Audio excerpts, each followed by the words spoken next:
All right, I'm Norman E. Woolley. I'm the fourth generation. I'm here with my father. And I'm Norman W. Woolley. I'm the third generation. So we're thrilled to be celebrating our 100th anniversary and going through all of the pictures and all of the stuff that we had was wonderful. That Durand-Hedden helped us with that because we didn't know we had, like I'm looking through my grandfather's diary now from 1924 and some of the wonderful pictures. So it's kind of surreal that we've been around this long. Been at the company he celebrated 60 years. 60 years I've been there. And I've been there for almost 30, so it's been a lifelong for us. And hoping to continue with the fifth and sixth generations, that at least one of the generations will be here later today to see the exhibit. Right. So we're thrilled to be here. It's a lot of fun to see all the hard work and my grandfather and his father put to get the business going, and we're glad we're keeping it rolling for the next 100 years. Tell us a couple nice town to be in too. You did. Tell us a couple of interesting things we might not know about. All right.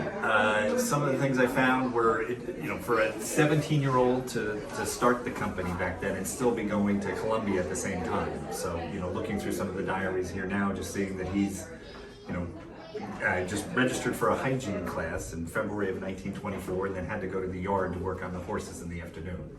So it's when you look at the different generations and certainly what my kids go through now, it's hard to imagine a 17-year-old starting his own business and still going to school to get an education. So. And he had a love for horses.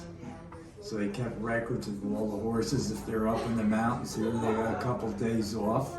If they're in the Hilton section, they worked every day.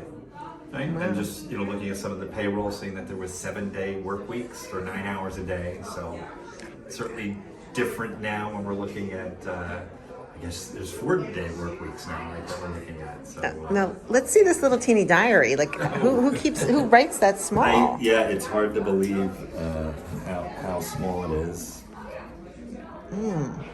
Very, wow. Very small. So that's when they started looking for where to have, which site they were gonna, if it's going to be Maplewood or it might be in another town or Newark they were looking in. So it's just them going through the different places and looking at the yards of where they were going to purchase to start the business. That's so cool. And this was basically an abandoned yard they found. Really? Yeah, it was a bankrupt coal yard. And you guys did ice for a while too? Yes. Yeah, coal and ice, and then until Freon came out and got rid of the ice, and then we did do air conditioning, but probably not that early. Probably stuck with the coal and then the fuel and then the bioheat now today. Do plumbing also. Okay. Well, thank you. Do it all. Thank you.